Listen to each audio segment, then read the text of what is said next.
ஜெய் ஸ்ரீ மாத்ரே நமக, ஜெய் குருதத், ஜெய் குரு பரசுராம். நமஸ்காரம். நான் கரூர்ல இருந்து வல்சலா பணிக்கர், பிரசன்ன ஜோதிடர். இன்னைக்கு நம்ம ஆடி மாச பலன்கள் சிம்ம ராசிக்கு எப்படி இருக்குன்னு பார்க்க போறோங்க. இந்த ஆடி மாதம் எப்ப பிறக்குது அப்படின்னா, திருக்கணிதப்படி 16/7/2026 வியாழக்கிழமை இரவு 11:37 வாக்கியப்படி 17/7/2026 வெள்ளிக்கிழமை காலை 7 மணிக்கும் மக நட்சத்திரத்துல இந்த மாதம் பிறக்குது. இந்த மாதம் மக நட்சத்திரத்துல பிறக்கிறதுனால, நீங்க என்னன்னா மக நட்சத்திரம், அதாவது சிம்ம ராசியில இருக்கக்கூடிய மக நட்சத்திரக்காரர்கள் மட்டும் பரிகாரம் பண்ணிக்கணும். என்ன பரிகாரம் பண்ணணும்? அருகில் இருக்கக்கூடிய ஆலயங்கள் சென்று அங்க இருக்கக்கூடிய தெய்வங்கள வழிபாடு பண்ணணும். எந்த கோவிலா இருந்தாலும் சரிங்க. சிவன் கோவிலா இருக்கலாம், இல்ல பெருமாள் கோவிலா இருக்கலாம், அம்மன் கோவிலா இருக்கலாம், விநாயகர் கோவிலாவும் இருக்கலாம். எந்த கோவிலா இருந்தாலும் சரி, அந்த கோவிலுக்கு போயிட்டு மனசார ஆத்மார்த்தமா நீங்க என்ன செய்யணும்? இறைவன வழிபாடு பண்ணிட்டு, இந்த மாதத்துல எனக்கு எந்த ஒரு தீங்கும் வந்துறக்கூடாது. எல்லாமே நன்மையா நடக்கணும் அப்படின்னு வேண்டிக்கிட்டு, நெய்யினால் ஆன பலகாரங்கள், லட்டு, மைசூர் பாக்கு ஏதாவது கொஞ்சம் ஒரு ஒரு ரூ. 100க்கு வாங்கிட்டோ, இல்ல ரூ. 50க்கு வாங்கிட்டோ, அங்க இருக்கக்கூடிய ஏழை எளியோர்களுக்கு அத தானமா குடுத்துருங்க. ஒரு ஸ்வீட் வாங்கி குடுத்தா கூட அது தானம் தான். ஆனா நீங்க குடுக்கக்கூடிய மனசு நல்ல ஆத்மார்த்தமா, அன்போட குடுக்கணும். மனமுவர்ந்து குடுக்கணும். நீங்க கொடுக்கக்கூடிய விஷயம் எவ்வளோ பெருசுன்னு இறைவன் பார்க்க மாட்டாரு. குடுக்கக்கூடியது சின்னதா இருந்தாலும் ரொம்ப சந்தோஷமா குடுங்கங்க. அது ரொம்ப நல்லது. நீங்க அந்த டைம்ல உங்ககிட்ட காசு இல்லன்னு வச்சுக்கோங்க, ஒரு ரூ. 5க்கு சாக்லேட் வாங்கி ஒரு குழந்தைக்கு குடுத்துட்டு வாங்க. அதுவே போதுமானது. நெறைய பேர் என்கிட்ட எங்கம்மா இருக்கு? நானே ஏழைங்கிறீங்க. சொல்லாதீங்க. மனசுல உங்ககிட்ட ஒரு செல்ஃபோன் இருக்கு. அது மூலியமா பார்த்து தானே சொல்றீங்க. அப்புறம் எப்படி நீங்க ஏழையாவீங்க? மனசுல ஏழைன்னு தயவு செய்து ஏத்துக்கவே ஏத்துக்காதீங்க. நீங்க நல்லவங்க, பணக்காரங்க, செல்வந்தர் அப்படின்னு பதிய வைங்க. நீங்க நம்புனா தான் உலகம் உங்களை நம்பும். அதனால நீங்க பணக்காரங்க நம்புங்க. உங்கனால பணம் இல்ல அப்படின்னா, அது சின்ன விஷயத்த கூட செய்யுங்க. ஒரு விஷயத்த வாங்கி ஒரே ஒரு லட்ட வாங்கி கூட குடுங்க. அது தானம் தான். இது மாரி செய்யறதுனால உங்களுக்கு என்ன ஆகும் அப்படின்னா, 1 வருடம் முழுவதுமே பணத்தட்டுப்பாடுங்கிறது வரவே வராதுங்க. அதே மாரி உங்களுக்கு வரக்கூடிய பணம், காசு பணம் இது எல்லாமே வந்து சேரும். விபத்து கண்டம், அகால மரணங்கள் எதுவுமே நிகழாது. நல்லபடியா இருப்பீங்க. அந்த 1 வருடம் முழுவதுமே உங்களுக்கு இறைவனுடைய அனுகிரகம் பரிபூரணமாக எல்லா விஷயங்களுமே நல்லபடியா உங்களுக்கு நடக்கும். அதுக்காகத்தான் இந்த மக நட்சத்திரத்துல எந்த மாசத்துல எந்த நட்சத்திரத்துல பிறக்குதோ அந்த நட்சத்திரக்காரர்கள் பரிகாரம் பண்ணிக்கணும்னு சொல்றது. சிம்ம ராசியில இருக்கக்கூடிய மக நட்சத்திரக்காரர்கள் பரிகாரம் பண்ணிக்கங்க. டென்ஷன் ஆகாதீங்க. மக நட்சத்திரக்காரங்க இந்த மாசம் டென்ஷன் ஆவாதீங்க. பொதுவாவே இந்த மாதம் உங்களுக்கு எப்படி இருக்கு அப்படின்னா, அஷ்டமத்து சனி ஒரு பக்கம் இருக்கு. உங்களுடைய ராசியில கேது இருக்காரு. குரு அனுக்கிரகம் சுத்தமா இல்ல. சூப்பரா இருக்கு அப்படின்னு நான் சொல்ல மாட்டேன். ஆனாலும் 2ஆம் இடத்துல சுக்கிரன் வராரு. அது ஒரு நல்ல அமைப்பு. உங்களுடைய ராசியில சுக்கிரன் இருந்து 2ஆம் இடத்துக்கு வராரு. நீச்சம் ஆனாலும் சரி, 2 குடையவர் 2 குடையவர் 11லயும் சரிங்களா? 2, 11 குடையவர் 11லயும் உங்க ராசிக்கு யோகத்த குடுக்கக்கூடிய செவ்வாய், அவரும் 11ல 11ல 2 கிரகம் இருக்கு. அதே மாரி 2ஆம் இடத்துல சுக்கிரன் நீச்சம். இது ஒரு நல்ல அமைப்புங்க. தாராளமா பார்த்தீங்கன்னா, இந்த மாசத்த எந்தவித பிரச்சனையும் இல்லாம நகர்த்தி கொண்டு போயிரலாம். ம மக நட்சத்திரமும் சரி, பூர நட்சத்திரமும் சரி, ஒரே ஒரு விஷயத்த புரிஞ்சுக்கணும். என்ன புரிஞ்சுக்கணும் அப்டின்னா, இதுவும் கடந்து போகும். அவ்வளவுதான் சிம்பிள். தேவையில்லாம ஆர்கியூவே பண்ணாதீங்க. உங்கள பத்தி ஒருத்தவங்க சொல்றாங்களா? ஆமாங்க. அப்டின்னு சொல்லிட்டு போயிட்டீங்கன்னா, 5 செகண்ட்ல அது முடிஞ்சு போயிரும். தேவையில்லாம எமோஷனல் ஆகி, உங்கள எமோஷனலா தூண்டி விடணுங்கிறது தான் அவங்களுடைய வேல. அவங்களுடைய வேலைய நீங்க எதுக்கு செய்றீங்க? புரியுதுங்களா? உங்கள எப்படியாவது எமோஷனலா தூண்டி விட்டு, டென்ஷன் ஆகி, அத மனசுக்குள்ள ரசிப்பாங்க. ஆப்போசிட்ல இருக்கிறவங்க. நீங்களும் அத புரியாம, ஆ அப்படின்னு சொல்லி என்ன செய்வீங்க? ஆர்க்யூ பண்ணி, எனர்ஜிய, டைம, உங்களுடைய மனச எல்லாத்தையும் வேஸ்ட் பண்றீங்க. உங்கள பத்தி யாராவது சொல்றாங்களா? அந்த இடத்துல இருந்து மூவ் ஆன் பண்ணுங்க. பேசாம அமைதியா வர்றது ஒரு விகம். அப்படிங்களா? ஆமாங்க. அப்படின்னு சொல்லி அவங்கள நக்கல் அடிச்சுட்டு வர்றது இன்னொரு ரகம். இது 2ல உங்களுக்கு எது பிடிச்சிருக்கோ அத செய்யுங்க. ஆனா இது செய்யறது உங்களுக்கு மட்டும் இல்ல, உங்க மனசுக்கு ரொம்ப நல்லது. முக்கியமா பார்த்தீங்கன்னா, உங்களுடைய கேது உங்களுடைய ராசியில இருக்கனால மன இறுக்கங்கள், வாழலாமா? வேண்டாமா? அப்படிங்கிற அளவுக்கு கொண்டு போய் தள்ளிட்டு தான் வரும். ஆனா நீங்க வந்துருவீங்க. இந்த கேது மட்டும் உங்களுடைய ராசியிலருந்து போனதுக்கப்புறம் உங்களுக்கு நெறைய அற்புதமான பலன்கள் குடுக்க போது. ஆனா அதுவரைக்கும் ஒவ்வொரு மாசமும் ஒவ்வொரு கிரக நிலைகள பார்த்து நீங்க முன்னேறி வந்துரணும். இந்த மாசம் செவ்வாயும், சுக்கிரனும், புதனும் உங்களுக்கு உதவி செய்ய போறாங்க. சரிங்களா? உங்களுடைய ராசி அதிபதியே 12ல இருக்கனால நெறைய டிராவல் பண்ணுங்க. 12ஆம் இடம்ங்கிறது நெறைய பேருக்கு வெளிமாநிலம், வெளியூரு, அதே மாரி வெளிநாடு செல்லக்கூடிய யோகங்கள் இருக்கு. காசு, பணம் அதுக்கு இல்லையே நீங்க நெனைக்காதீங்க. காசு, பணம் வந்துரும். 2ஆம் இடத்துல சுக்கிரன் இருக்காரு. 12ஆம் இடத்துல உங்க ராசியதிபதி இருக்காரு.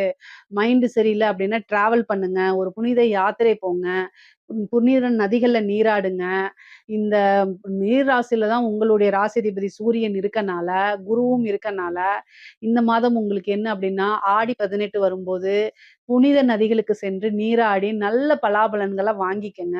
தெய்வ அனுகிரகங்கள ஏற்படுத்திக்கங்க. பொதுவாவே தெய்வ வழிபாடு மனசு கஷ்டமா இருக்கும்போது சாமி கும்பிடணும்னு நெறைய பேத்துக்கு தோணாது. ஆனா, உங்களுக்கு என்ன வழி இருக்கு? தெய்வத்துக்கிட்ட சொன்னா தான் நல்லது. ஏன்னா, அவங்க தான் வந்து என்ன உங்களுக்கு நல்ல பலன்கள குடுப்பாங்க. நம்பிக்கையானவங்க. எப்பவுமே உங்கள தெய்வம் கைவிடாது. சிம்ம ராசிக்காரங்களுக்கு வந்து பார்த்தீங்கன்னா, ஒரே ஒரு இதுன்னா, எமோஷனல கண்ட்ரோல் பண்ணி பழகிக்கங்க. கோவமோ, அழுகையோ, ஆத்திரமோ, நீங்க ஜெயிக்கணும் அப்டின்னா, எமோஷனல கண்ட்ரோல் பண்ணா மட்டும் தான் நீங்க ஜெயிக்க முடியும். இத தெரிஞ்சுக்கங்க. அஷ்டமத்துல வந்து சனி இருக்கு. ஆஞ்சநேயர் வழிபாடு பண்ணிக்கங்க. சனிக்கிழமை, சனிக்கிழமை ஆஞ்சநேயர் வழிபாடு பண்ணுங்க.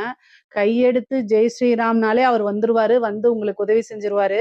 அவருக்காக நீங்க எதுவும் செலவு பண்ணணும்னு அவசியம் கிடையாது. அதே மாரி முருகன் வழிபாடு பண்ணிக்கங்க. இந்த மாசம் நல்ல அதிர்ஷ்டத்த குடுக்கக்கூடிய செவ்வாய் 11ல இருக்கு. காசு பணம் வரும். நல்ல லாபம் சம்பாரிக்க முடியும். தொழில் மூலியமா நல்ல காசு பணம் உங்களுக்கு வந்துரும். தாராளமா வந்து நீங்க நெனச்ச விஷயங்கள்லாம் சாதிக்க முடியும். இது ரொம்ப நாளா ஒரு தட்ட பணம் குடுத்துருப்பீங்க. அது வராமயே போயிருக்கும்ல. அந்த பணமெல்லாம் வரதுக்கு உண்டான வாய்ப்புகள் இருக்கு. கடன் ரீதியா இருக்கக்கூடிய பிரச்சனைகள் மன உளைச்சல குடுக்கும். நான் இல்லைன்னுலாம் சொல்லல. கடன்னால என்னன்னா மன உளைச்சல் ஆவீங்க. எப்படா இந்த கடன கட்டுறது? ஐயோ! அவன் வந்துட்டானே! அப்படிங்கிற மனநிலைக்கெல்லாம் இருக்கும். ஆனா, அதெல்லாம் மீறி நீங்க வந்துர முடியும். உங்களுடைய ஹெல்த்தையும் நீங்க பார்க்கணும். ஒரு ஒரு விஷயம் நல்லா தெரிஞ்சுக்கணும். மக நட்சத்திரக்காரங்களும் சரி, பூர நட்சத்திரக்காரங்களும் சரி, பொதுவாவே வந்து நீங்க எல்லா விஷயத்தையும் சமாளிக்க முடியும். ஆனா, நீங்க என்னன்னா இந்த காலகட்டத்தில எல்லாத்தையும் தூக்கி உங்களுடைய பிரஷரா ஏத்திக்காதீங்க. உங்க மண்டைக்குள்ள போட்டு பிரஷர் ஏத்திக்காதீங்க. சுவர் இருந்தா தான் சித்திரம் வரைய முடியும். உங்களுடைய ஹெல்த்து, உங்களுடைய உடம்பு எல்லாமே நல்ல அமைப்புல இருந்தா மட்டும் தான் பின்னாடி வரக்கூடிய யோகத்த அனுபவிக்க முடியும். அதனால உடல், தேக ஆரோக்கியத்துல கூடுதல் கவனம் செலுத்துங்க. மனச உட்டாலே உடம்பு பாதி போயிருங்க. சிம்ம ராசிக்காரங்க நெறைய பேர் வந்து என்கிட்ட கேட்கறதே இதுதான். எப்ப எனக்கு மைண்ட் கிளியர் ஆகும்னு தான் கேட்கறாங்க. அந்த அளவுக்கு மைண்ட் பிரஷர்ல இருக்கிறீங்க. மைண்ட நல்லா மெடிடேஷன் பண்ணி, நமக்கு இந்த பிரச்சனைகள்லாம் கடந்து வர முடியும்னு மெடிடேஷன் பண்ணா மட்டும் தான் உங்களுக்கு வந்து தொழிலு எல்லாமே நல்லா இருக்கு. உத்தியோகம் எல்லாமே நல்லா இருக்கு. ஆனா, இனம் புரியா கவலைகள், பதட்டங்கள், ஒரு பிரச்சனைகள சிக்கி தவிக்கிறது, இது மாரி இருக்கும். மனிதர்களாக இருந்தாலே பிரச்சனைகள் இருக்கத்தான் செய்யும். ஆனா, அதிலிருந்துலாம் மீண்டு வந்துர முடியும். தாராளமா வந்து நீங்க நெனச்ச விஷயங்கள்லாம் சாதிக்க முடியும். அதனால கவலையே வேண்டாம். உத்தியோகம் மூலியமா உங்களுக்கு நல்ல வருமானம் இருக்கு. தொழில் மூலியமாவும் நல்ல வருமானம் இருக்கு. தொழில் ஸ்தானாதிபதி வந்து உங்களுக்கு 10 கூடையவர் சுக்கிரன். அவரு 2ஆம் இடத்துல தான் இருக்காரு. தொழில் மூலியமா இந்த மாசம் உங்களுக்கு நல்ல வருமானம் இருக்கு. தொழில்ல எவ்வளோ பெரிய இதா இருந்தாலும் சரி, நல்ல நிரந்தரமான வருமானம் இந்த மாதம் இருக்கு. விரய செலவுகளும் ஆகத்தான் செய்யும். அதெல்லாம் சுப விரயமா நீங்க மாத்திக்கங்க. 11ல வந்து 9 கூடையவர் 11ஆம் இடத்துல இருக்காரு. 11 கூடையவர் 11லயே சேர்ந்திருக்கனால, காசு, பணம் அப்படிங்கிறது எதிர்பார்த்த விஷயங்கள், ஆசை, அபிலாசைகள் இது எல்லாமே நிறைவேறக்கூடிய மாசமா தான் இந்த மாசம் இருக்கு. செவ்வாயும், புதனும் இந்த மாசம் சேர்றதுனால, காசு, பணம் அப்படிங்கிறதுல எந்தவித பிரச்சனையும் இல்ல. உங்களுடைய கமிட்மெண்ட், கடன் இதெல்லாமே கரெக்ட்டா குடுத்துற முடியும். அதனால நீங்க கவலைப்படவே படாதீங்க. இறை வழிபாட அதிகப்படுத்திக்கங்க. உங்களோட முயற்சிய கைவிடாதீங்க. எப்பவுமே வந்து பார்த்தீங்கன்னா, அதிகமான கான்ஃபிடென்ட்டும் உங்களுக்கு தான் இருக்கும். சிம்ம ராசிக்காரங்க 12 ராசிகள்ல ஓவர் கான்ஃபிடென்ட்டும் சிம்ம ராசிக்கு தான். அதே நேரத்துல கொஞ்சம் தளர்ந்தாலே அதெல்லாம் பாதாளத்துக்கு போய் அப்படியே படுத்துருவீங்க. அதுதான் உங்ககிட்ட நியூட்ரலா இருந்து பழகுங்க. எல்லாமே உங்கனால முடியும் அப்படின்னு நீங்க நெனச்சீங்கன்னா, கண்டிப்பா உங்கனால முடிஞ்சிரும். அந்த அளவுக்கு. அதே மாரி டைமிங்க கீப் அப் பண்ணுங்க. சோம்பேறித்தனத்த கொஞ்சம் விட்டுருங்க. இந்த அஷ்டமத்து சனி வந்து என்னன்னா, ரொம்ப சோம்பேறித்தனத்த குடுத்துரும். பொதுவாவே சிம்ம ராசிக்காரங்க சுறுசுறுப்பா இருப்பீங்க. டைம கீப் அப் பண்ணுவீங்க. பட் ஆனா ஒரு இது என்னன்னா, அஷ்டமத்து சனி நடந்துட்டு இருக்கும்போது, நெனச்சா நெனச்ச விஷயத்த செய்ய முடியாது. டைமுக்கு போக முடியாது. மத்தவங்ககிட்ட வந்து கெட்ட பேர் வரும். இதெல்லாமே நடக்கத்தான் செய்யும். பட் ஆனா இதிலிருந்து வெளில வந்துர முடியும். 2ஆம் இடத்த சனி பாக்குது. குடும்பஸ்தானம். குடும்பம் உங்களுக்கு ஒத்துழைக்காது. குடும்ப நபர்கள் உங்கள புரிஞ்சுக்க மாட்டாங்க. உங்களுடைய நீங்க எந்த லெவல்ல கஷ்டப்படுறீங்க அப்படிங்கிறதெல்லாம் அடிமட்ட லெவல்ல வந்து அவங்க புரிஞ்சுக்க மாட்டாங்க. பட் ஆனா இருந்தாலுமே, என்னன்னா அமைதியா போணும். குடும்பம் வந்து நமக்கு பக்கபலமா இருப்பாங்க. அல்லது வந்து நீங்க குடும்பத்திட்ட எரிஞ்சு விழுவீங்க. இந்த மாரி சிச்சுவேஷன் தான் மாத்தி நடக்கும். ஒண்ணு அவங்க உங்கள அண்டர்ஸ்டாண்ட் பண்ண மாட்டாங்க. இல்லன்னா நீங்க அவங்கள சண்டை போட்டு இது பிரச்சனைகள உருவாக்கிக்குவீங்க. இந்த 2 விஷயத்திலயும் ரொம்ப கவனமாக இருக்கணும். குடும்ப நபர்களுடைய ஆதரவு உங்களுக்கு கட்டாயம் தேவ. ஸோ ஒரு இணக்கமான சூழ்நிலைகள உருவாக்குறதுக்கு முயற்சி பண்ணுங்க. நீங்க தப்பா பேசிட்டீங்க அப்டின்னா, உங்களோட ஈகோவ விட்டுட்டு, ஈகோ என்ன வெட்டியா இருக்காது. அதனால அதெல்லாம் தூக்கி எறிஞ்சுட்டு, "சாரிங்க, சாரிம்மா, சாரிப்பா, சாரிம்மா" அப்படின்னு கேளுங்க. கேட்கறனால ஒண்ணும் உங்களுக்கு குறையாது. கேட்டு அவங்களோட இணக்கமான ஒரு சூழ்நிலைய உருவாக்குறதுக்கு முயற்சி பண்ணுங்க. பொதுவாவே சிம்ம ராசிக்காரங்க ஒரு ரிலேஷன்ஷிப் பாண்டிங் பண்றதுல ரொம்ப அடிமட்ட லெவல்ல தான் இருப்பாங்க. நீங்க என்னை திட்டினாலும் பரவால்ல. பாண்டிங் பண்ண பழகிக்கங்க. அதுதான் ரொம்ப நல்லது. இல்ல அப்படின்னு வச்சுக்கோங்களேன், நீங்க கஷ்டப்படுறதே வந்து யாருக்காகங்க? உங்களுடைய ரிலேஷன்ஷிப்காக தானே கஷ்டப்படுறீங்க. ஸோ, அதனால ஒரு ஒரு குடும்ப நபர்களுக்காக கஷ்டப்படும்போது, அந்த விஷயத்த வந்து அரவணைச்சு கட்டி காப்பாத்துறதுல வந்து கோட்ட விட்டுறாதீங்கன்னு நான் சொல்ல வரேன். ஓகேங்களா? அதே மாரி கணவன் மனைவி பிரச்சனைகள், இந்த மாரி அடிக்கடி மேல வந்துகிட்டே தான் இருக்கும். ஏன்னா, அஷ்டமத்து சனி எதையாவது குடுக்கணும் இல்லையா? கிரகங்கள் அதோடைய வேலைகள செய்யும். ஆனா, கடுமையான ம சூழ்நிலைகள்லயும் நீங்க வந்து உங்கனால எக்ஸ்ட்ராவா என்ன எஃபோர்ட் போட முடியுமோ, அந்த எஃபோர்ட்ட போட்டு எல்லா விஷயத்தையும் காப்பாத்த பாருங்க. கணவனாக இருக்கலாம் நீங்க. ஆனா, மனைவியாகவும் நீங்க இருக்கலாம். ஆனா, உங்க மேல தப்பே இல்லைன்னா கூட, இந்த காலகட்டத்தில ஒரு அட்ஜஸ்ட்மென்ட்ட பண்ணி போங்க. அது வந்து உங்களுக்கு ரொம்ப ரொம்ப பின்னாடி ரொம்ப ஹெல்ப்ஃபுல்லா இருக்கும். அது ஒரு சந்தோஷமான சூழ்நிலையும் உருவாக்கிரும். இந்த காலகட்டத்தில கஷ்டமாக இருந்தாலும், பின்னாடி வரக்கூடிய காலகட்டங்கள்ல இதா இருக்கும். உங்களுக்கு வரக்கூடிய விஷயங்கள ஏதாவது ஒரு சின்ன சின்ன கிஃப்ட்ட உங்களுடைய பார்ட்னருக்கு குடுங்க. லைஃப் பார்ட்னருக்கு, அம்மாக்கு, யார் கூட நீங்க சண்டை போடுறீங்களோ, அல்லது உங்களை வந்து கஷ்டப்படுத்துறாங்களோ, அவங்களுக்கு அத குடுத்து பாருங்க. அது ஒரு சந்தோஷமா இருக்கும். அப்படியே மாறும். ஏன்னா, சின்ன சின்ன விஷயங்கள் ஒரு உங்களுக்கு அன்ப நீங்க வெளிப்படுத்தி பாருங்க. அது ரொம்ப நல்ல விஷயமா உருவாகும். உத்தியோகத்துல இருக்கவங்களுக்கு கூடுதலான பணிச்சுமை. ஏன்னா, நீங்க வந்து நல்லா வேலை பார்ப்பீங்க.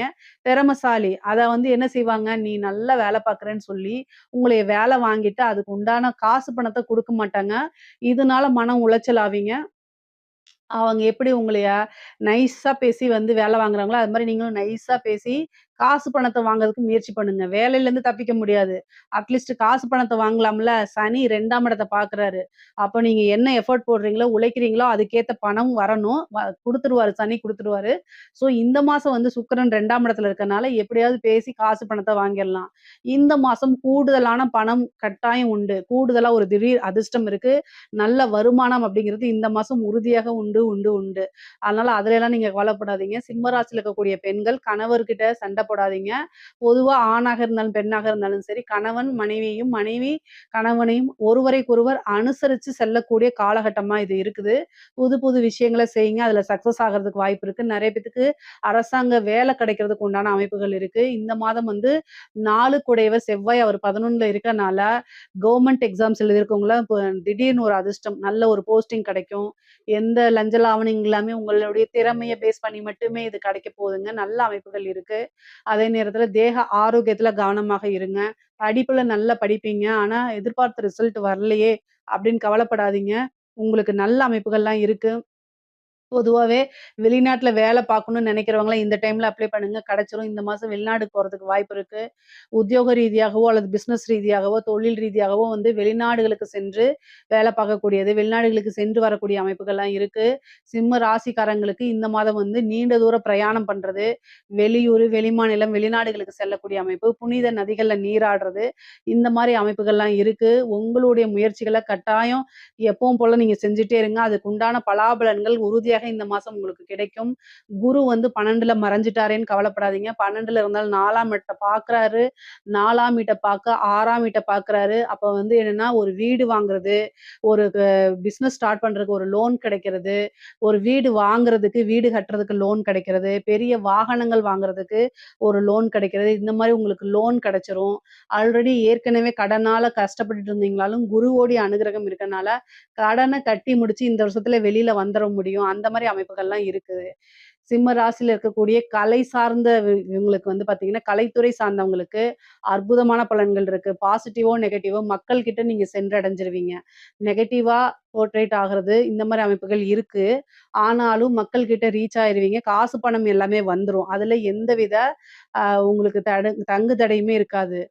வெளிநாடுகளுக்கு சென்று உங்களுடைய இது நிகழ்ச்சிகள நடத்துறது, நீங்க யாருன்னு உங்களோட திறமைய வெளிப்படுத்துறது, சில பேருக்கு நெறைய வாய்ப்புகள் கிடைக்கும். அதே மாரி சினிமா துறையில சான்ஸ் கிடைக்கிறது, உங்களுக்கு சுக்கிரன் நீச்சமானாலும் சுக்கிரன், கேது இணைவு இருக்கிறது, இந்த மாரி அமைப்புகள் இருக்கும். அது போக இந்த சோசியல் மீடியால ஆக்டிவா இருக்கறனால பெரிய லெவல்ல நீங்க பூம் ஆவீங்க. அப்புறம் வந்து என்னன்னா விருதுகள் கிடைக்கிறதுக்கு உண்டான வாய்ப்புகள்லாம் இருக்கு. சிம்ம ராசியில இருக்கக்கூடிய அரசாங்க துறையில இருக்கிறவங்களுக்கு ரொம்ப கூடுதல் கவனம் தேவை. தேவையில்லாத விஷயங்கள்ல மூக்க நுழைக்காதீங்க. உங்களோட வேலை உண்டு, நீங்க உண்டுன்னு இருங்க. உயர் அதிகாரிகளுடைய நெருக்குதல்கள், அழுத்தங்கள் இந்த மாரிலாம் இருந்துச்சு அப்படின்னா, லீவு போட்டு போறத தவிர வேற ஆப்ஷன் உங்களுக்கு இல்லன்னு ஞாபகம் வச்சுக்கங்க. அதுவும் முடியல அப்படின்னா நெஞ்ச பிடிச்சுட்டு படுத்துருங்க. அதுதான் நல்லது. இந்த சிம்மராசிக்காரங்களுக்கு அரசாங்க துறையில இருக்கவங்களுக்கு இப்ப நேரம் காலம் சரியில்ல. குருவோட அனுக்கிரகம் இருந்தா கூட நல்லதுன்னு சொல்லலாம். ஆனா அனுக்கிரகம் இல்லாதனால ரொம்ப கவலையா தான் இருக்கு. கவனமாக இருந்துக்கங்க. செய்யாத தப்புக்கு பனிஷ்மென்ட் வாங்கிட்டு போயிருவீங்க. நீங்க செய்ய மாட்டாங்க. உயர் அதிகாரி லஞ்சம் வாங்குனா, உங்கள கை காமிச்சுட்டு போயிருவாங்க.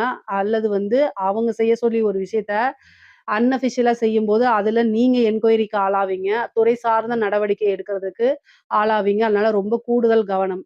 அரசியல்வாதிகளுக்கு சொல்லவே வேண்டாம். 1 வருட காலமாவே நான் சொல்லிட்டே இருக்கேன். அரசியல்வாதிகளுக்கு நேரம் சரியில்லன்னு. எங்க போனாலும் உங்களுக்கு நெகட்டிவா தான் வரும். எல்லா விஷயங்கள்லயும் தோல்வி அடையறது, நெகட்டிவான போர்ட்ரேட் ஆகுறது, தேவையில்லாம மீம் கன்டென்ட்க்கு உங்களையே இது பண்றது, நியூஸ் சேனல்ல உங்கள பத்தின நெகட்டிவான விஷயங்கள் வர்றது, ட்ரோல் மெட்டீரியல் ஆகுறது, இந்த மாரி விஷயங்கள்லாம் வரும்.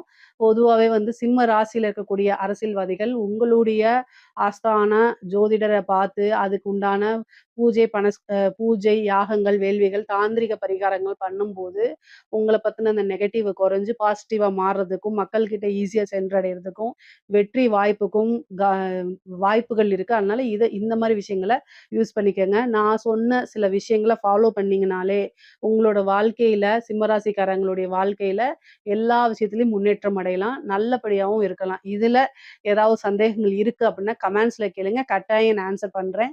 நம்மளுடைய சேனல லைக் பண்ணுங்க, ஷேர் பண்ணுங்க, சப்ஸ்கிரைப் பண்ணுங்க. நன்றி, வணக்கம். குரு வணக்கங்கள். வாழ்க வளமுடன். உலகெங்கிலும் இருக்கக்கூடிய அக்ஷரா அண்ணாமலை நேயர்களுக்கு எனது அன்பு வணக்கங்கள். சுப்ரஜா சுரேஷ்குமார், டிஎன்ஏ மற்றும் பிரஸ்ன ஜோதிடர், கோவையிலிருந்து. இன்னைக்கு இந்த வீடியோல நம்ம பார்க்க போறது ஆடி மாத பலன்கள். சூரியன் நம்மளுடைய கடகத்துல இந்த மாதம் ஃபுல்லா இருக்க போறாரு. ஸோ அதை தான் வந்து ஆடி மாத பலன்கள் அப்படின்னு சொல்ல போறோம். ஸோ திருக்கணிதம் படி வந்து பார்த்தீங்கன்னா 16ஆம் தேதி நைட்டு 11:37க்கு பயிற்சி ஆகிறார். அதாவது நம்மளுடைய சூரியன் வந்து கடகத்துக்கு வருகிறார். வாக்கிய பஞ்சாங்கப்படி 17ஆம் தேதி காலையில் 7 மணிக்கு அவர் வந்து மாறுறார். ஓகே, ஸோ இதில் வந்து என்ன அப்படின்னா, ஆடி மாதம் அப்படின்னு சொன்னாலே நமக்கெல்லாம் வந்து ஒரு விஷயம் தோன்றுறது அப்படின்னா ஆடி வெள்ளி சொல்லலாம். அதே மாதிரி வந்து பெரியவர்களுக்கு தன்னுடைய கடமைகளை செய்யக்கூடிய மாதம் அப்படின்னு சொல்லலாம். அடுத்ததான் வந்து ஆடி பெருக்கு, ரொம்ப விசேஷமான ஒரு நாட்கள் அப்படின்னு சொல்லலாம். இதெல்லாமே வந்து ஆடி மாத பலன்கள். முக்கியமான கிரக சேர்க்கைகள் அப்படின்னு சொல்ல போனா, ஆகஸ்ட் 2ஆம் தேதி வந்து சுக்கிரன் கன்னிக்கு போய் நீசமாகிறார். செவ்வாய் வந்து ரிஷபத்திலிருந்து மிதுனத்துக்கு வர்றார். ஸோ முக்கியமான பயிற்சிகள் சூரியன் எடுத்து பார்த்தீங்கன்னா, இந்த 2 கிரகம் வந்து பார்த்தீங்கன்னா இந்த மாதம் ஃபுல்லாக வந்து ஆடி மாசத்துல இருப்பாங்க. இப்போ சூரியன் அப்படிங்கிறவர் வந்து பார்த்தீங்க அப்படின்னா நம்மளுடைய மிதுனத்திலிருந்து கடகத்துக்கு வர்றாரு. அப்போ தசாபுக்தி காலங்கள் நம்ம மெயினாக எடுத்துப்போம். இது வந்து ஒரு பொதுவான ஒரு விஷயம்தான். சூரிய திசை அப்படின்ட்டு வந்து எல்லாத்துக்குமே வந்து ஒரு தசாபுக்தி காலம் நடக்கும். அப்போ சூரிய திசை யார் யாருக்கெல்லாம் நடக்குதோ அவங்களுக்கெல்லாம் வந்து இந்த காலகட்டத்தில் ரொம்ப சூப்பராக இருக்க போகுது. ஏன் அப்படின்னா, காலபுருஷ தத்துவத்தின் படி நம்மளுடைய குரு ஆல்ரெடி வந்து அந்த இடத்துல பயிற்சி ஆயிட்டார், உச்சமாகிறார், அதிசாரமாகிறார். அவர் கூட வந்து பார்த்தீங்க அப்படின்னு இந்த மாதத்தில் நம்மளுடைய சூரியன் போய் வந்து கூட இருக்கும்போது என்ன ஆகும் அப்படின்னா, குருவும் சூரியனும் சேர்க்கை சேரும்போது பெரிய மாற்றங்கள் வரும். ஓகே, உலகளாவிய விஷயங்கள்ல என்ன மாதிரியா மாற்றங்கள் வரும்? தசா புக்தியா இருக்கட்டும், மந்திரமா இருக்கட்டும், சூட்சமமா இருக்கட்டும், யாருக்கெல்லாம் சூரியன் வலுத்திருந்து சூப்பரா இருக்கோ அவங்க எல்லாத்துக்குமே வந்து ஒரு பொன்னான காலம் அப்படின்னு சொல்லலாம். ஓகே, ஸோ நான் ஆல்ரெடி சொன்னேன் இந்த உலகத்துல என்ன மாதிரியான விஷயங்கள் நடக்கும் அப்படின்னு. ஸோ குருவும் சூரியனும் இருக்கும்போது இன்ஸ்டிடியூஷன்ஸ், அதுக்கப்புறமா வந்து அரசியலா இருக்கட்டும், அரசா இருக்கட்டும், மக்களுக்காக நிறைய வித புதிய திட்டங்கள் அறிமுகப்படுத்தக்கூடிய ஒரு மாதம் அப்படின்னு சொல்லலாம். அதற்கான பிளானிங் ஸ்டார்ட் ஆகும். குரு அப்படிங்கிறனாலே மற்றவர்களுக்கு வழிகாட்டக்கூடிய ஒரு விஷயம். அங்க சூரியன் அப்படிங்கிறது வந்து பாத்தீங்க அப்படின்னா தலைமை. அப்போ வழிகாட்டுதல் அப்படின்னு சொல்லக்கூடிய நிறைய முக்கியத்துவம் வாய்ந்த முடிவுகள் இந்த அரசால் ஏற்கப்படும், செயல்படும் அப்படிங்கிறத நான் சொல்லிக்கிறேன். ஓகே, இப்போ அடுத்ததான் வந்து பாத்தீங்க அப்படின்னா நான் சொன்ன மாதிரி வந்து சுக்கிரன் நீசமாகிறார் அப்படின்னு சொல்றோம். சுக்கிரன் அப்படின்னா பொதுவா யார்? இண்டஸ்ட்ரி, ஃபிலிம் இண்டஸ்ட்ரி எடுத்துக்கலாம். அதே மாதிரி வந்து பாத்தீங்கன்னா ஒவ்வொருத்தருக்கும் வந்து இப்போ ஒவ்வொரு ராசினருக்கு பார்க்கும்போது சுக்கிரன் யார் அப்படின்னு பார்க்கலாம். பொதுவா சுக்கிரன் எந்த இடத்துல நீசமாகிறார் அப்படின்னா புதனுடைய வீட்டில் கன்னி அப்படிங்கிற ஒரு பாகத்தில் வந்து பாத்தீங்கன்னா சுக்கிரன் நீசமாகிறார். அப்போ என்னன்னா நிதி நிலைகள் அப்படின்னு சொல்லக்கூடிய சில விஷயங்கள், மாற்றங்கள். இப்போ நீங்க இந்த பேங்க்ல டெபாசிட்ஸ் எல்லாம் பண்றீங்க பாத்தீங்களா, அதுல வந்து ஒரு பெரிய மாற்றங்கள். இது எல்லாமே வந்து நிறைய ஒரு என்ன மாதிரி திட்டங்கள், அது வந்து மக்களுக்கு நல்லதா கெட்டதா அப்படிங்கிறது வந்து அந்த திட்டங்கள் வந்து செயல்படும் போது ஒரு சில பேருக்கு ஃபேவரா இருக்கும், ஃபேவரா இருக்காது. ஸோ இந்த மாதிரியான புது நிலை மாற்றங்கள் வந்து வரப்போகுது. ஏன் சடனாக இந்த மாதிரி விஷயங்கள் வருது அப்படின்னா ரிஷபத்திலிருந்து மிதுனத்துக்கு வந்து யார் வரப்போறாருன்னா செவ்வாய் வர்றாரு. இதில் வந்து ஆல்ரெடி வந்து கடகத்தில் புதன் வந்து வக்ரமாக இருக்கார். அவர் வந்து வக்ர நிவர்த்தியாகி திரும்பவும் வந்து புதனோட வீட்டில் போய் ஆட்சி ஆகிறார். ஸோ அதுவுமே வந்து பார்த்தீங்க அப்படின்னா செவ்வாய் புதன் சேர்க்கையாக எடுத்துக்கொள்ளப்படும். அப்போ செவ்வாய் புதன் சேர்க்கை அப்படின்னு சொல்லும்போது என்ன அப்படின்னா சடனாக ஒரு மாற்றங்கள் நிதி நிலைகளை கொண்டு இந்த வருடத்தில் இந்த மாதத்துல நடக்க போகுது. ஸோ இந்த மாதத்துல வந்து நிறைய இந்த மாதிரி ஒரு திட்டங்கள் வந்து மக்கள் நலனுக்காக அரசால் ஏற்படும் அப்படின்னு சொல்லலாம். என்னென்ன விஷயங்கள் அப்படிங்கிறது நம்ம போக போக பார்க்கலாம். அடுத்ததான் வந்து சனி வக்ரமாயிருக்கார், ஆல்ரெடி நம்ம பேசியிருக்கோம். அந்த இடத்துல வந்து பார்த்தீங்க அப்படின்னா 12ஆம் இடத்தில் வக்ரமாயிருக்கார். அப்போ எந்த மாதிரியான வீட்டில் நீர் நிலம் சரிவது எல்லாமே உங்களுக்கு காம்பினேஷன் வரும். அப்போ என்ன அப்படின்னா யாரெல்லாம் ட்ராவல் பண்ணுறீங்களோ கொஞ்சம் ஜாக்கிரதையாக ட்ராவல் பண்ணுங்க. அதே மாதிரி இந்த தண்ணி சைடெல்லாம் ட்ராவல் பண்ணுறீங்க அப்படின்னா இந்த ஆறு, குளம், நான் ஃப்ரெண்ட்ஸ் கூட போகிறேன், இந்த மாதிரியெல்லாம் நீங்கள் கண்டிப்பாக நீங்கள் உங்களுடைய டைமை ஸ்பெண்ட் பண்ண போகிறீங்க அப்படின்னா இந்த காலகட்டத்தில் ஜாக்கிரதையாக இருக்கணும். ஏன்னா நிறைய ஆபத்துக்கள் இந்த மாதம் கொஞ்சம் இருக்குது அப்படின்னு தான் சொல்ல முடியும். ஏன்னா தேவையில்லாத ஒரு விபத்துக்கள், அதே மாதிரி வந்து உலகளாவிய விஷயங்களை நான் ஜென்ரலாக பேசுகிறேன். ஸோ நிறைய விபத்துக்கள், அதே மாதிரி குரு வந்து உச்ச வீட்டில் இருக்கும்போது என்ன ஆகும் அப்படின்னா இப்போ சூரியனோட அவர் வந்து என்ன ஆகுறாரு, அஸ்தங்கமாகிறார். அப்போ அஸ்தங்கமாகும்போது என்ன ஆகும் அப்படின்னா நகை விலை அப்படின்னு சொல்லும்போது உங்களுக்கு கொஞ்சம் நல்லாவே கம்மியாகும். ஸோ இந்த டைமில் அது அப்படியே கம்மியாகி செப்டம்பருக்கு மேலே பூம் ஆகும். அதற்கான ஒரு விஷயங்கள் இதெல்லாமே இப்போ தங்க நகை கொண்டு சில மாற்றங்கள் வரும். யூஸ்வலாகவே அப்ஸ் அண்ட் டவுன் இருக்கும். மோஸ்ட்லி கம்மியாகிறது நீங்கள் பார்ப்பீங்க. ஸோ யாருக்கெல்லாம் நகை வாங்கணும்னு பிளான் இருக்குது அப்படின்னா இந்த ஆடி மாதத்தில் நீங்கள் பிளான் பண்ணிங்கன்னா கரெக்டாக இருக்கும். சரி, இப்போ வந்து இந்த மாதிரியான விஷயங்களெல்லாம் நம்ம சொல்லியிருப்போம். மேஷம்லேருந்து மீனம் வரைக்கும் இந்த ஆடி மாத பலன்கள் எப்படி இருக்குது அப்படிங்கிறத நம்ம பார்த்துடலாம். சிம்ம ராசி மற்றும் லக்னக்காரர்களுக்கு இந்த ஆடி மாத பலன்கள் எப்படி இருக்குன்னு பார்த்துடலாம். லக்னத்திலே கேது இருக்கார். அந்த கேது ஃபர்ஸ்ட் ஆஃப் ஆல் என்ன பண்ணுவார் அப்படின்னா கேது அப்படிங்கிறது ஞானக்காரகன். அப்போ இந்த ஆல்ரெடி வந்து அஷ்டம சனியோட பிடியில் இருக்கிறவங்களுக்கு இந்த கேது என்ன பண்ணுவார் அப்படின்னா தேவையில்லாத சிந்தனைகளை கொடுப்பார். ஆரம்பத்தில் கேது என்ன சிந்தனைகள் கொடுத்து அது என்ன பண்ணுவார் அப்படின்னா அதன் மூலியமாக ஒரு இன்ட்ரெஸ்டே இல்லாத மாதிரி பண்ணி விட்டுருவார். ஓகே, அது எதனால் இன்ட்ரெஸ்ட் ஆகும் அப்படின்னா ஓகே இப்போ நம்ம இது பண்ணலாம், இதை ஸ்டார்ட் பண்ணலாம், யாராவது வந்து தேவையில்லாமல் சொல்லி ஓகே நம்ம அதை பண்ணலாம் அப்படின்னு சொல்லிட்டு ஒரு இன்வெஸ்ட்மெண்ட் பண்ணலாம் அப்படின்னு நீங்கள் எடுத்துக்கிறீங்கன்னு வச்சுக்கோங்களேன். ஆரம்பத்தில் ஓகே ஆஹா ஓஹா எல்லாமே ஸ்டார்ட் பண்ணிடுவீங்க, செம்ம இன்ட்ரெஸ்ட் கொடுத்துருவீங்க. அதுக்கப்புறம் என்ன ஆகும், இந்த அஷ்டம சனியோடது பார்வையினால அது ஒரு சின்ன பிரச்சனையோ இல்லை பெருசாக ஒரு பிரச்சனை நடக்குது என்ன பண்ணுவீங்க அப்படின்னா நீங்கள் எவ்வளோ தூரம் இன்ட்ரெஸ்டடாக அது போனீங்களா சடனாக அதை ஸ்டாப் பண்ணுவீங்க. அந்த பிரச்சனையை ஃபேஸ் பண்ணக்கூடிய அந்த மனநிலை நீங்க இருக்க மாட்டீங்க. ஏன்னா ஆல்ரெடி பிரச்சனையின் உச்சத்துல தான் வந்து இந்த சிம்மமே இப்ப இருக்கு. அப்ப இன்னுமா நமக்கு அந்த பிரச்சனை இன்னும் எக்ஸ்ட்ரா ஆட் ஆன் பண்ணுமா அப்படின்னு கேட்டா அந்த நிலைமையில இருக்க மாட்டேங்க. 2ஆம் இடம் அப்படின்னு சொல்லக்கூடிய புதன் வீட்டில் சுக்கிரன் நீசம். அப்ப 3, 10. அப்ப புது முயற்சிகள் இந்த காலகட்டத்தில் எடுக்கலாமா? எடுக்கக்கூடாது. அதே மாதிரி வந்து புதுசா இந்த மாதத்துல தொடங்கலாமா தொழில்? தொடங்கக்கூடாது. அப்போ வந்து நான் ஆல்ரெடி பிஸ்னஸ்ல தான் இருக்கேன். அப்ப நான் என்ன பண்ணட்டும் அப்படின்னா, ஏதாவது புதுசா பர்ச்சேஸ் பண்ணணுமா? பண்ணக்கூடாது. புதுசா பிரான்ச் ஓப்பன் பண்ணிக்கிறீங்க? பண்ணக்கூடாது. இந்த மாதம் வேண்டாம். ஆக மொத்தத்துல அஷ்டம சனியில 2.5 வருஷம் கொஞ்சம் பொறுமையாவே இருங்க. புதுசா எதுவுமே வேண்டாம். இந்த மாதம் மட்டுமே கிடையாது. இந்த அஷ்டம சனி விலகும்போது எந்த அளவுக்கெல்லாம் வந்து என்ன சொல்றது, கஷ்டம், பிரச்சனை அப்படின்னு பேசிட்டு இருந்த காதுகள் எல்லாம் இந்த அஷ்டம சனி முடியும் போது ஆஹா ஓஹோ சிம்மம் தான்ப்பா செம்மையா இருக்க போகுது அப்படின்னு சொல்ற அளவுக்கு வந்து அந்த பேச்சு மாறுற வரைக்குமே, அந்த காலங்கள் முடிகிற வரைக்குமே வந்து அமைதியா பொறுமையா உங்களுடைய காலத்தை நகர்த்திட்டு போனீங்கன்னா சூப்பர். இப்போ லக்னாதிபதி 12ஆம் இடத்துல குருவோட சேர்ந்து குரு அஸ்தங்கமாகுது இல்லைங்களா? அப்ப 6க்குரியவர் என்ன ஆகுறாரு? அஸ்தங்கமாகிறார். இப்ப வந்து இது நீங்க எப்படி எடுத்துக்கலாம்? 5க்குரியவர் அஸ்தங்கமாகிறார். 5ஆம் இடம் அப்படின்னு சொல்லக்கூடிய குரு 12ஆம் இடத்துக்கு போறாரு. அப்ப குழந்தைகள் அப்படின்னு சொல்லக்கூடிய பொதுவா ஒரு குழந்தைகள், பித்ருக்கள் இந்த ஆடி மாதம் தானே, பெரியவங்களுக்கு செய்யக்கூடிய காரியங்கள் எல்லாமே கொஞ்சம் கரெக்டா செஞ்சிருங்க. இல்ல உங்க வீட்டுல உங்க அப்பா இருக்காங்க, பெரியவங்க இருக்காங்களா, அவங்கள கரெக்டா செய்ய சொல்லுங்க. நீங்களும் ஒரு வேண்டுதல் போட்டுருங்க. குலதெய்வ வழிபாடு இந்த காலகட்டத்துல கொஞ்சம் நல்லா இருக்கும். ஸோ உங்க குலதெய்வம் எல்லாம் நீங்க போகணும் அப்படின்னு இந்த காலகட்டத்துல அதை போய் அதெல்லாம் வந்து சரி பண்ணிக்கோங்க. அடுத்ததா வந்து பார்த்தீங்க அப்படின்னா, தொழில் ஸ்தானமாக இருக்கட்டும், வருமானம் அப்படின்னு சொல்லக்கூடிய ஸ்தானமா இருக்கட்டும், இல்ல உங்க வீட்ல ஒரு பெரியவங்களா இருக்கட்டும், சடனா வந்து ஒரு சேஞ்சஸ்க்காக உங்ககிட்ட சில முடிவுகள்.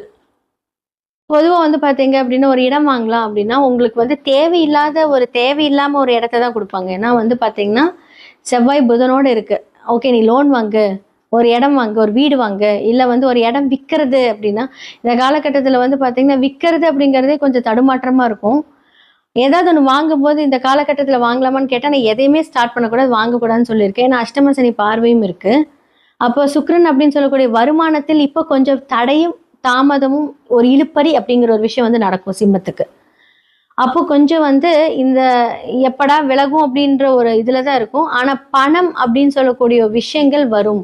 ஏன்னா 12ல குரு இருக்காரு இல்லையா? அப்போ வந்து நமக்கு மனசுக்கு பிடிச்ச ஒரு விஷயத்துக்கு செலவு பண்ணணும் அப்படின்னா அதற்கு பணம் வரணும். பணம் வரும். ஆனா அதுக்கு ஈக்குவலா டபுள் மடங்கா செலவு வரும். அப்போ நீங்க என்ன பண்ணணும் அப்படின்னா, பணம் வரட்டும். ஆனா அதை வந்து ஒரு இன்வெஸ்ட்மெண்ட்டா போட்டீங்கன்னா பிரச்சனை கிடையாது. ஆனா முதல்ல வரணும். அந்த வர்றதுக்கு உண்டான எல்லா பிராப்தமும் வந்து பார்த்தீங்கன்னா, இந்த மாதத்தில் வரும். ஸோ ஆடி மாதத்துல பொதுவா எல்லாருமே வந்து சுப காரியங்களா இருக்கட்டும், நல்ல காரியம் செய்ய மாட்டாங்க. ஆனா அந்த பிளான் பண்றதுக்கான ஒரு உகந்த மாதம் அப்படின்னு தான் சொல்லணும். ஏன்னா புதன் வக்ர நிவர்த்தியாகி தன்னோட வீட்டுக்கு போகும்போது எல்லாத்துக்குமே வந்து புது புது யோசனை தரக்கூடிய ஒரு கிரகம். உங்களோட லக்னத்திலிருந்து 11ஆம் வீட்டுக்கு வரார் செவ்வையோட. அப்போ வந்து அதிரடி மாற்றங்கள், நார்மலான மாற்றங்கள், டக்குன்னு அந்த மாற்றங்கள் அப்படின்னு சொல்வீங்க.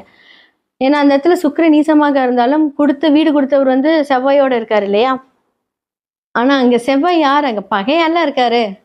அந்த அதிரடி மாற்றம்னால சில அதிர்வுகள் உங்களுடைய லக்னத்துக்கே அது வந்து செட்டே ஆகாது. அப்போ என்ன மாதிரியான காம்பினேஷன்ஸ்ல உங்களோட சுய ஜாதகத்துல இவங்கெல்லாம் இருக்காங்கன்னு பார்த்துக்கிட்டு உங்களுடைய லைஃப்பை நீங்க வந்து டர்ன் ஆஃப் பண்ணலாமா, டர்ன் ஆன் பண்ணலாமா, இதை பண்ணலாமா, அதை பண்ணலாமான்னு நீங்க வந்து யோசிச்சு பண்ணுங்க. ரொம்ப சூப்பரா இருக்கும் இந்த காலகட்டம். ஆடி மாத பலன்களா மேஷம்லேருந்து மீனம் வரைக்கும் ஒவ்வொருத்தருக்கு எப்படி இருக்கும், யார் யார் என்ன பண்ணணும், உலகளாவிய விஷயங்கள என்ன நடக்கும், நம்ம எந்த விஷயத்துல ஜாக்கிரதையா இருக்கணும், யாருக்கெல்லாம் ஃபேவரபிளா இருக்கு அப்படிங்கிறது வந்து நம்ம பார்த்துட்டு வந்தாச்சு. இப்போ இதெல்லாம் நம்ம எப்படி வந்து கன்ஃபார்ம் பண்றது? இதுக்கெல்லாம் பரிகாரம் இருக்கா? எதன் மூலியமாக இந்த பரிகாரத்தை நம்ம வந்து நிவர்த்தி பண்ணிக்கலாம் அப்படின்னா, சுய ஜாதகத்தை பாருங்க.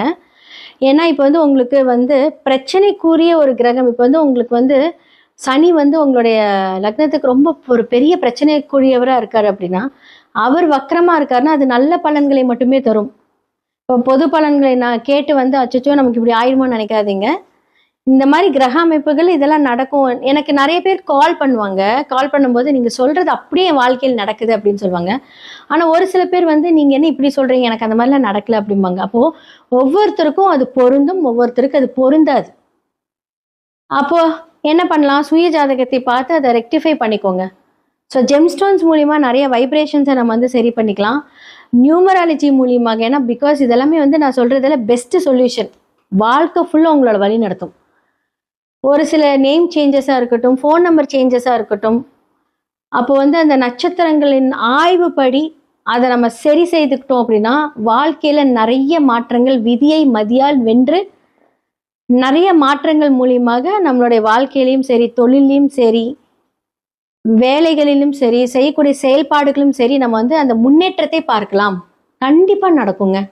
ப்ளஸ் நம்மளுடைய கடவுள் வழிபாடு கண்டிப்பாக நீங்கள் இவங்கள தான் கும்பிடணும் அப்படின்னாலாம் நான் சொல்லவே மாட்டேன். உங்களுக்கு பிடிச்ச இஷ்ட தெய்வம், உங்களுடைய குல தெய்வம். சில பேர் வந்து பார்த்தீங்க அப்படின்னா மதம் மாறி பார்ப்பீங்க. நிறைய பார்த்தீங்க அப்படின்னா எனக்கு கால்ஸ் வருது. அவங்களுக்கெல்லாம் வந்து பார்த்தீங்கன்னா உங்களுடைய இஷ்ட தெய்வத்தை வேண்டிக்கோங்க, நிறைய ப்ரே பண்ணுங்க, மேனிஃபெஸ்ட் பண்ணுங்க. உங்களுக்கு ஒரு காரியம் வேணும் அப்படின்னா மேனிஃபெஸ்ட் பண்ணுங்க. வாழ்க்கையில் முன்னேறுவதற்கான குறியீடுகள் நிறைய இருக்கு.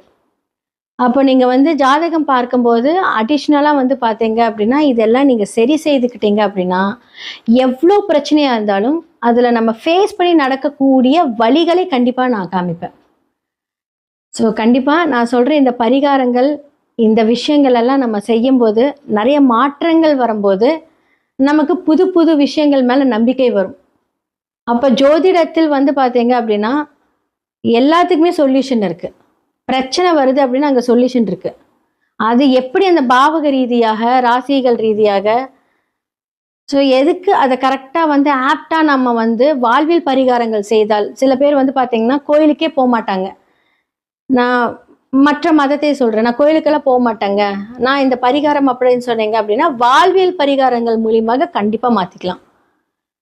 ஸோ வாழ்வியல் பரிகாரம் அப்படின்னா ஒருத்தருக்கு 8ஆம் இடம் பாதிச்சிருக்கு அப்படின்னா அவங்களுக்கு வந்து துப்புரவு தொழிலாளர்கள், க்ளீன் பண்ணுறவங்க, அவங்க வந்து பார்த்தீங்க அப்படின்னு 9ஓட கனெக்ட் பண்ணாங்கன்னா நான் வந்து கோவிலில் வேலை செய்கிறவங்களுக்கு, க்ளீன் பண்ணுறவங்களுக்கு உதவி பண்ணுங்க. அந்த கரெக்டாக அந்த காம்பினேஷன்ஸ் வந்து ஆட் பண்ணி ஜஸ்ட் ஒரு 100 rupees 50 rupees சாப்பிட வாங்கி கொடுங்க. இது மூலியமாக உங்களுக்கு தீர்வுகள் வரும். இதைத்தான் வாழ்வியல் பரிகாரம் அப்படின்னு நான் சொல்கிறேன். அப்போது உங்களோட சுய ஜாதகத்தை பார்த்து அந்த வாழ்வியல் பரிகாரங்கள் மூலியமாகவும், இல்லை சில பேருக்கு எனக்கு கோவில் தான் வேணும் அப்படின்னா கோவில் பரிகாரங்கள் மூலியமாகவும் உங்களுடைய பிரச்சனைகளை தீர்த்து நல்ல வழி கண்டிப்பாக கிடைக்கும். நன்றி, வணக்கம். முக்கியமான ஒரு விஷயம், பிரசன்னம் மூலியமாகவும் உங்களுடைய பிரச்சனைக்கான தீர்வு இருக்குது. நான் லாஸ்ட் மந்த் வந்து பார்த்தீங்கன்னா 3 வீட்டை நான் விசிட் பண்ணேன். அந்த வீட்டில் முக்கியமானது மட்டும் நான் இப்போ சொல்கிறேன். அந்த வீட்டில் வந்து பார்த்தீங்கன்னா வாஸ்து பிரச்சனைகள் இருக்குது. அப்போது தசாபுக்தி காலங்கள் நமக்கு ஜாதக ரீதியாக நன்றாக இருந்தாலும் அந்த வீட்டில் இருக்கக்கூடிய அந்த வைப்ரேஷன் நமக்கு ஒத்து வரல அப்படின்னா நமக்கு என்ன நல்ல காலங்கள் வந்தாலும் நம்ம செயல்பாடுகளில் சிறிது தாமதங்கள், பிரச்சனைகள், ஓவர் திங்கிங்னால அந்த விஷயங்கள் தடைப்படும். அப்போது வாஸ்துவாக இருக்கட்டும், ஜோதிடமாக இருக்கட்டும், ஜெம்ஸ்டோனாக இருக்கட்டும், நியூமராலஜியாக இருக்கட்டும், எல்லாமே கலந்து அதற்கான பரிகாரத்தையும் வாழ்வியல் பரிகாரத்தையும் நம்ம செஞ்சிட்டோம் அப்படின்னா சூப்பராக இருக்கும். இதை பற்றி தெரிஞ்சுக்கணும் அப்படின்னா கீழே இருக்கிற நம்பருக்கு காண்டாக்ட் பண்ணி உங்களுடைய டீட்டெயில்ஸ் அனுப்புங்க. கண்டிப்பாக இதற்கான தீர்வுகள் நான் சொல்லுவேன். நன்றி, வணக்கம்.